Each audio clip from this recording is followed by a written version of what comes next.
দাম কেমন আর গরু কিনে কি একটা লস খেয়েছি সেটা আপনাদের সঙ্গে বলছি। এই যে এই গরুটা দেখতে পাচ্ছেন, এটা কিন্তু আমি এর আগে ৮০,০০০ টাকা দিয়ে কিনেছি, ১ বছর আগে। ১ বছর কিন্তু পালার পরে কিন্তু সে এতটুকু হয়েছে। সেম আরেকটা জিনিস দেখাই আপনাকে, এই যে গরুটা, এটা আমরা কিনেছি আজকে ৪ দিন আগে, এটাও কিন্তু সেম ৮৪,০০০ টাকা।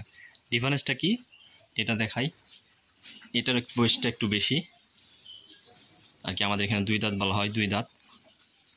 এইটা হচ্ছে মাত্র ৮৪,০০০ টাকা। এখন কোথায় আসি, এই পাশে যে গরুটা দেখাইলাম, এই গরুটার দাম তাহলে আমি কেন ১ বছর আগে ৮০,০০০ টাকা দিয়ে কিনেছি? এই দিক দিয়ে কিন্তু লস। এখন এটা যদি কোনো খামারিকে বলেন তাহলে খামারিরা বুঝতে পারবে, কিন্তু আপনাকে আমি বুঝিয়ে দিচ্ছি যে এটা লস কেমনটা হচ্ছে।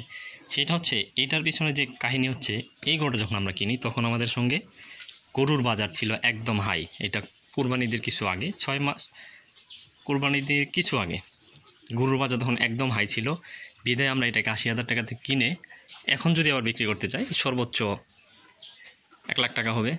এই দিক দিয়ে যদি বলুন যে আপনি লস খেয়েছেন, না, এটা আমি মূলত লস খাইনি।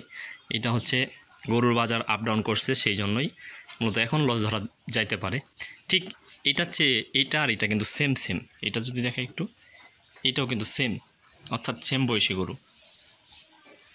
এটা ৮৪,০০০ টাকা, মাত্র ৪,০০০ ডিফারেন্সে আমার কতগুলো টাকা লস হইল। কিন্তু এখন কিছু করার নাই, গরু বাজার দাম কম বিধায় আমি এই গরুটা কিনছি, এবং কি এই গরুটা এখন ২০,০০০ টাকার মতো লাভ। আর ধরেন প্রায় ৮-৯ মাসে যা খেয়েছে, এইটা এখন লস প্রজেক্ট। গরুর বাজার মোটামুটি এখন যদি আপনি কিনতে চান তাহলে একটু কমই রয়েছে বলে আর কি, আমার জানার মতো একটু কম আমাদের এদিকে, জামালপুরের এদিকে।